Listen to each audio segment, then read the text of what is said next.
Browns defense was downright dominant at times in 2023. Can they be just as good, if not better, in 2024? We'll talk about it. Your latest Locked On Browns starts now.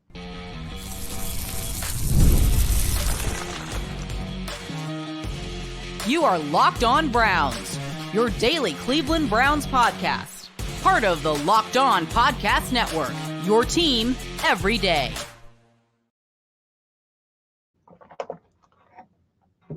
Welcome back, my friends, to the show that never ends, your daily delivery of all things Dog Pound, LGB, on the LOB, the Locked On Browns podcast, brought to the Locked On Podcast Network, your team every day. I am your host, Jeff Lloyd, and I appreciate all of you who make Locked On Browns your first listen every single day. Join the everyday crowd, subscribe to Locked On Browns YouTube channel. The show is always available. It is always free wherever you get your podcast. Today's episode is brought to you by the good folks over at FanDuel. Make every moment more as playoffs wind down. The sports stop sporting like we want them to, but this summer, FanDuel is hooking up all customers with a boost or a bonus daily. That's right. There's something for everyone, every day, all summer long. Visit FanDuel.com to get started. How's everybody doing? Hope you're all enjoying your summers. My Ohio folks, it's closer to the end than it probably is the beginning, but we got Cleveland Browns football to talk about. Training camp begins in less than 2 weeks. Less than 2 weeks, people. Browns defense in 2023, and you guys heard me talk about it several times last year, and my biggest concern was, we thought they were going to be good, is when were they going to be good? They were good right out of the gate. It doesn't usually happen like that. Defense, it's such a unit that just needs time to gel, cohesion, understanding, reading and knowing your teammates' tendencies. That wasn't the case last year. Cleveland Browns defense, ready to go, day one, game one. Of course, we all saw it against the Cincinnati Bengals week 1. Now, the question with the defensive line and how great it was last year, and certainly, this was a defensive line for years. When we talked about the Cleveland Browns defensive line, it was Myles Garrett and everybody else. It's not picking on anybody. It was just a fact. And you saw recently, ESPN's doing their top positional guys, top positional groups, I should say. And Myles Garrett, understandably so, deservedly so, was voted the top edge in the NFL going into the 2024 season. And I think the reason Myles was finally able to get that Defensive Player of the Year, that he's certainly been in contention for a couple of times in his career. There's certainly been times where Myles, play is slowed down. Oh, I'm sorry. Happy birthday, David Njoku. But with Myles, you saw just the way it works when you have a great player playing with good players. For a long time, the Browns had Myles Garrett out there with guys who just weren't up to snuff. You saw some nice moments with Jadeveon Clowney, which, was a one season. And then the next season was just an absolute catastrophe. With the unit overall, though, and now the way you look at it, the expectation, in my opinion, is that defensive line should be even better in 2024. Harris has already been here for a season, a little bit, comfortable in what his role is going to be, certainly as he's a veteran within this league. You bring in Jefferson, a guy who is certainly can assist you rushing the passer, should be a big player in the Browns, in nickel and dime situations for the Cleveland Browns. We know how good Dalvin Tomlinson was for the Browns last year, and it's tough to truly put the praise on Dalvin Tomlinson if you don't truly understand what the role is. And Dalvin's just, a disruptor, a consumer of, basically either shooting the gap or making sure that, he is eating up offensive linemen, keeping the guys behind him clean. The growth, and we're going to get to this in segment 3 about players that, we think are possibly going to be breakout players for the Browns on the defensive side of the ball in 2024, because they certainly had a bunch of them in 2023. But guys who are going to step up, and be better players. But you look at the development, Alex Wright as a rookie, probably force-fed more playing time than maybe he was ready for. Probably needed it, but maybe necessarily wasn't ready for it. UAB, he just played everywhere because basically he was the best player they had on defense. So if they were worried about the run, they put him on the inside. If they were playing a team that threw the ball a lot, Alex Wright played on the outside. But now with the Cleveland Browns, he's just a straight up edge. Yes, he can kick inside, certainly for, passing situations, but the growth of that player, the drafting of Mike Hall Jr., and I think a lot of folks, the expectations are high for Mike. And, it's a weird way to look at it with a player like Mike Hall, because yes, there was a lot of missed time at Ohio State. But, you see, and now these people starting to, do their preview shows and their preview content. And you're going back to when Mike Hall was on the field in Columbus at Ohio State. He was one of the best players on that field. Just an absolute dominant force. Has basketball background ability, was always a really, really good athlete, and just found a way, with his size as he grew, just to continue to hold on to that athleticism. And, we all saw it, on hand, for his pro day, down near 300 pounds, running in 4.7. The agility's all really, really good for a player like Mike Hall. He is certainly one where if Mike Hall, it starts good for him in camp and in preseason games, Mike Hall is going to eat up a lot of playing time. Mike Hall is going to take a lot of snaps. And, it wouldn't be a stunner. I mean, he was a second-round pick. Browns obviously have a lot of faith in Mike Hall Jr., but you have that veteran group there. You have, of course, Miles. We'll see if Za'Darius can give a little bit of a tick more than he was able to give last year. Maybe cutting the dreads off, make him a little quicker. Who knows? Okoronkwo was a great addition. A little bit of the smaller guy of the bunch, similar to Isaiah McGuire, but Alex Wright, a big guy. What can we expect? What can we want to see from Isaiah McGuire here in year 2? It is a really, really, really deep unit. You probably have a really good idea who the 5 defensive ends are that are going to make this team in Miles and Za'Darius, Ogbo, Alex Wright, and Isaiah McGuire. D tackles where that's a little bit more trickier. Tomlinson's going to be here. Hall's going to be here. Shelby Harris, of course, Jefferson. And then you get to that, who's maybe D tackle 5. Maurice Hurst was an absolute pleasure last year. And it was such great to see a guy that had so much hard luck finally get that season, he's probably always been hoping about and always felt he was capable of. But an ideal scenario, the Browns think, that Mike Hall is going to be a better Maurice Hurst, a more athletic Maurice Hurst. And, and then you have this Siaki Ika situation, where the Browns had a high pick invested in him. And, you think he's probably guaranteed year 2. You'd think he would be guaranteed year 2, but that's 6 defensive tackles right there vying for 5 spots. When you're a good team, you usually have a good roster, and Andrew Berry's done a great job with that. And the battles are going to be tremendous. They really, really are. We're going to continue on here. And there's not enough been talked about one addition that was made by Andrew Berry this offseason, but we're going to blow up his spot here in a minute. Talk a little bit about Jordan Hicks. Everybody stick around.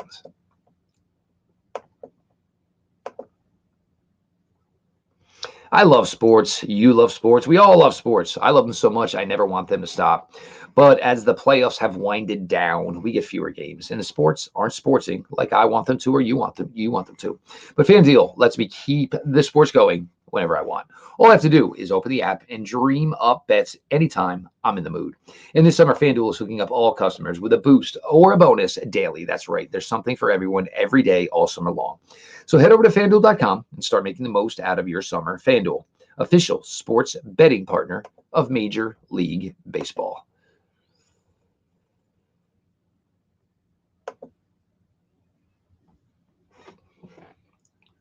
Your latest Locked On Browns, your host, Jeff Lloyd. I appreciate you all for making Locked On Browns your first listen every single day. Join the everyday crowd. Subscribe to Locked On Browns YouTube channel. Of course, the show is always available. It is always free wherever you get your podcasts. Now, I had teased a little bit, and I had talked about this, on a show earlier today. One of the signings that I think is just not getting enough recognition. It's not being talked about enough. So for me, it's going to be the unsung signing of the offseason. Yes, the extension for Grant Delpit. Yes, bringing back Shelby Harris, bringing in Jefferson, bringing back Maurice Hurst. Jordan Hicks, in my opinion, is the one we're not talking about enough. Jordan Hicks, and so many of you were huge Anthony Walker fans, and rightfully so. Anthony was a good player when he was on the field for the Cleveland Browns. Smart player, willing leader, teacher, if you will. Well, you have a guy who's had stops in Arizona, Philly, Minnesota, and now Jordan Hicks is here. And Jordan Hicks is a better player than Anthony Walker, and certainly capable, and has shown in the past in his career, of being the leader that Anthony Walker can be. Sione Takitaki, Anthony Walker did great things for the Cleveland Browns. But Jordan Hicks is a special guy. He puts up a boatload of production numbers, a lot of tackles, always around the ball, can get in the backfield, blitzes well. Jordan Hicks is a really good linebacker. Probably a good chance he might get a C on his chest. If not, he's getting the dot. I have a pretty strong belief that he will get the dot, because they just want to allow JOK to just basically seek and destroy like he did last year. They'll put the onus, the pressure, a little bit more on the veteran Jordan Hicks, as opposed to the emerging star. If you just want to say star at this point, that's fine too, which Jeremiah Usu-Koromoa totally understood. But with Hicks, you get this guy who is well-traveled. He knows the league very well. He's played a million games, and he has been just such a productive player. And that was the thing, with Anthony Walker. It was great that he was a good player. It was great that he was a great leader. But the Browns didn't necessarily miss Anthony Walker, the player, as maybe at times they missed Anthony Walker, the leader. You saw a walk went down. You got to see Sione Takitaki 2 seasons in a row. Get reps at Mike. Play well at Mike.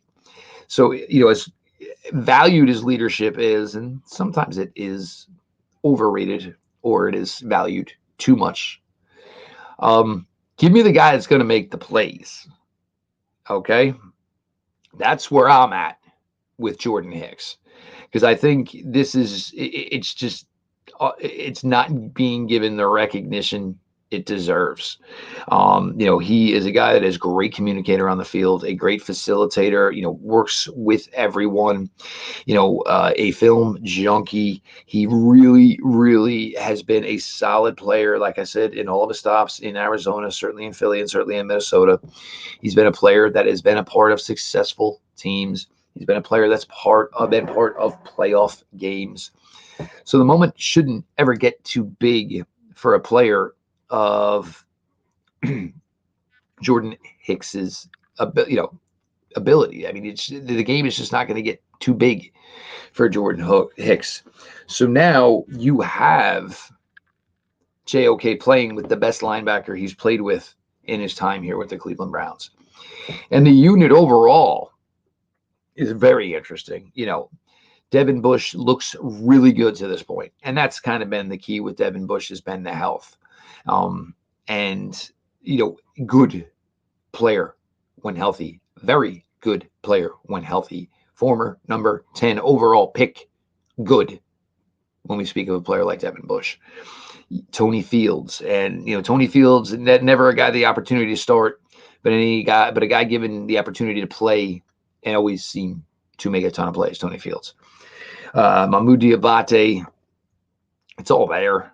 We saw it over the summer last year. Never really got to crack the lineup for a lot of meaningful minutes. What was a solid special teams contributor. It's a good, really good linebacking unit. And then, you throw in the rookie Boogie Watson out of Mississippi State, reigning SEC Defensive Player of the Year. And you just look at a group that collectively should be really good. And it is kind of ironic that they're as good as they are, because, we know Jim Schwartz and we know his MO and what Jim's looking to do. Jim's looking to get to second and long, looking to get in third and obvious passing situations, and start filing those linebackers off the field and start getting your pass rushers on, and certainly more of your defensive backs. But they will be tasked with shutting it down on 1st and 10. They will be tasked with covering linebackers. They will be tasked with covering tight ends. From top to bottom, it's a really good unit. And, as great as JOK is, and the growth last year, where he was finally, played the full season with great health and finally had a competent defensive line in front of him.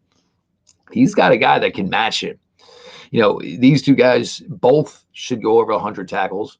It wouldn't stun me if both were 1-2 for the Cleveland Browns in, tackles this season. It is a good group. And, for JOK, it's nice that he's had these veterans to lead on in his time here with the Browns.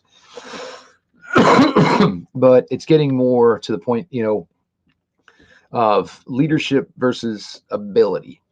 And now the Browns are getting, just as good a leadership with my opinion, much better on-field play in a player like Jordan Hicks.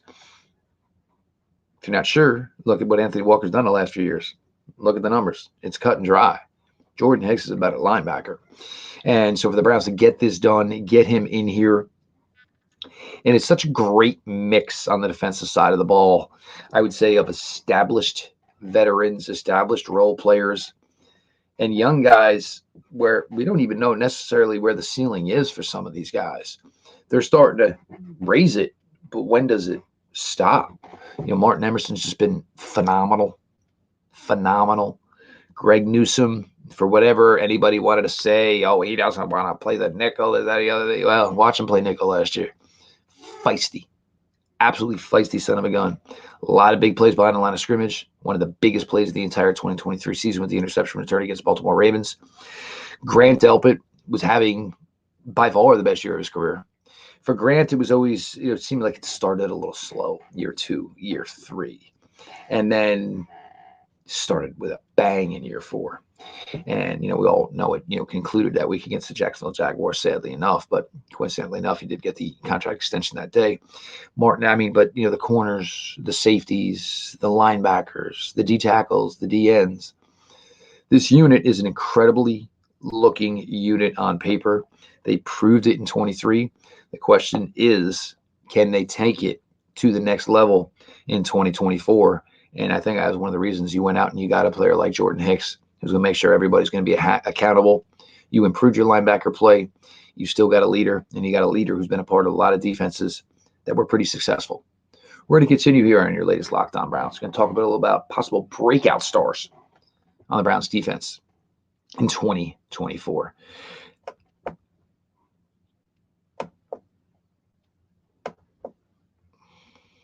Passion, drive, and patience. The formula for winning championships is what also keeps your ride or die alive. eBay Motors has everything you need to maintain your vehicle and level it up to peak performance. Superchargers, roof racks, exhaust kits, LED headlights, and more. Whether you're into speed, power, or style, eBay Motors has you covered with over 122 million parts for your number one ride or die. You'll always find exactly what you're looking for, and with eBay Guaranteed Fit, your part is guaranteed to fit your ride every time or your money back. Because with eBay Motors, you're burning rubber, not cash. With all the parts you need at the prices you want, it's easy to make your car the MVP and bring home huge wins. Keep your ride or die alive at ebaymotors.com. Eligible items only. Exclusions apply. eBay Guaranteed Fit, only available for U.S. customers.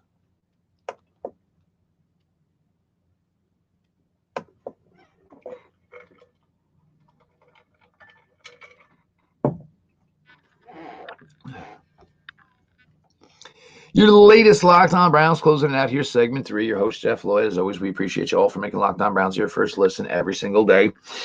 Subscribe to Locked On Browns YouTube channel. Don't get left out. Don't be left out. Be like it every day. Subscribe. Show is always available. It's always free wherever you get your podcasts. Again, we are less than 2 weeks away from 2024 training camp opening for the Cleveland Browns. Starting to get that itch. Starting to feel a little bit. You know what I'm saying? It's it's coming. It's right there. It's right around the corner. Now, we've been talking about the Browns defense here and some of the very big questions around this defense ahead of the 2024 season. Certainly, can the defensive line take it up one more notch from where they were last year as a great unit? Just how underrated the Jordan Hicks signing, in my opinion, is, and who are potential breakout stars for the Cleveland Browns in 2024 on the defensive side of the ball. We saw Grant Delpit last year put up his best year as a pro. Same can be said for Greg Newsome. Same can be said for Martin Emerson. JOK last year just absolutely took the world by storm, took the league by storm. I said a million times, in my opinion, was probably the most underrated as far as jump in play and performance from 2022 to 2023 in the NFL on the defensive side of the ball was Jeremiah Owusu-Koramoah. You look here at 2024 and who looks like a guy or two that can come in and, be a player, that maybe is going to exceed expectations. I start with Alex Wright. Alex Wright, I've talked about a ton in his time, only his 2 years here. He was a darling during the draft cycle, had his draft run thwarted with some injuries. But Alex Wright, inside, outside, did it all at UAB as a rookie in 2022, ended up getting force-fed a lot more snaps. Part of that due in part to, Jadeveon Clowney and, Jadeveon Clowney putting himself over the team as usual. So Alex Wright got some meaningful reps. And then changes came in the offseason of 2023. Jim Schwartz comes to town and sees he's got somebody that kind of is built like Myles Garrett, similar athleticism to Myles Garrett, similar work ethic to Myles Garrett.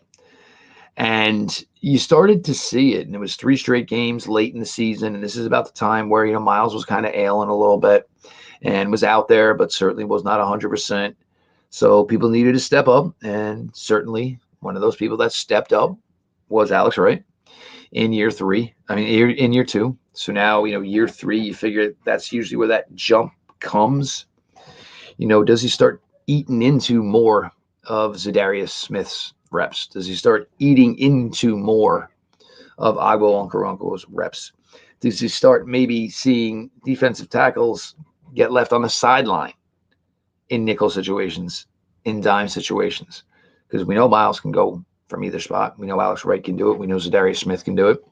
Agbo, good at twisting. But, if you're going to have either of those first 3 guys on the inside, you don't necessarily have to do it with Agbo. You have Isaiah McGuire. But for me, Alex Wright is a guy who certainly I would put in strongly as far as a Browns breakout defender this year. Wouldn't stun me if Alex Wright gave you between 7 and 9 sacks in 2024. The path has been there. You've seen the growth as he's now basically just getting more and more familiar and comfortable. And the thing with Alex, and sometimes it goes unnoticed, and it's gone unnoticed in the past with guys who played with Myles Garrett, is being an assignment guy. Not saying Myles isn't a guy that doesn't do his assignment, and he's certainly got much, much better with that over the years have gone on. Nobody would care if he did or he didn't, to be honest. If you're that good, you're that athletic, do what you got to do and make the play. But when you do have somebody that is that unique and just that talented, you do want guys who are basically going to follow the letter of the law as far as what their assignment is. And that's one of the more impressive things with Alex Wright. And he's not a guy out there just trying to chase and make plays and get his name put up on the lights because, he made a play, but meanwhile he did everything wrong or everything incorrect or did not follow the assignments he was supposed to follow to make said play. So when you have it in phase and you're following the plan and you're supposed to, and you are doing what you were asked to do and tasked to do, which means you were still making plays because you're winning, you're beating your guys. So not only are you doing your assignment, you're also beating your guy while doing your assignment, which makes it really, really impressive. The secondary, it's kind of hard to look at any of the corners and say, oh, well, one of these guys is going to break out. Denzel's already broke out. Genu's already broke out. Of course, Martin Emerson's already broke out. Juan Thornhill, I think the Browns are hoping there's going to be more from Juan Thornhill in year 2 than there was in year 1. Grant Delpit, it would just be hopefully you can put together, what we saw last year. And I guess it was 12, 13 games, whatever it was. Seeing that gravitate to an entire season. Browns obviously think that potential is there. That is why they gave Grant Delpit the money they did. That is why they gave him the extension that they did. They feel that the belief is that that is something he should be able to meet. So, you had so many guys break out last year. What am I going to tell you that, Shelby Hall, it's hard to pick breakout guys. Mike Hall, is it a breakout when you were a second-round pick? I think maybe the expectation is that Mike Hall is going to be a solid contributor for this team this year. I think that's what the Browns are certainly banking on. So you get Alex Wright to take a next step with all these players that took a next step last year. You get Mike Hall to come in and kind of be a contributor right away. And you got a defense that certainly should continue to be in contention to be labeled as one of the NFL's best in 2024. We did it on the offense. Questions are a lot bigger and probably have a lot more weight to them. We've done the defense. There's some questions, but I think the all fact of the matter is we all believe the Cleveland Browns defense is going to be excellent. Number one, top shelf in the NFL in 2024. I am Jeff Lloyd. As always, we appreciate you all for making Locked On Browns your first listen every single day. The everyday crowd, bunch of great ones. Don't miss out. Subscribe to Locked On Browns YouTube channel. Become an everydayer. Show is always available. It is always free wherever you get your podcasts. This has been your daily delivery of all things Dog Pound. LGB on the LOB. Let's go Browns.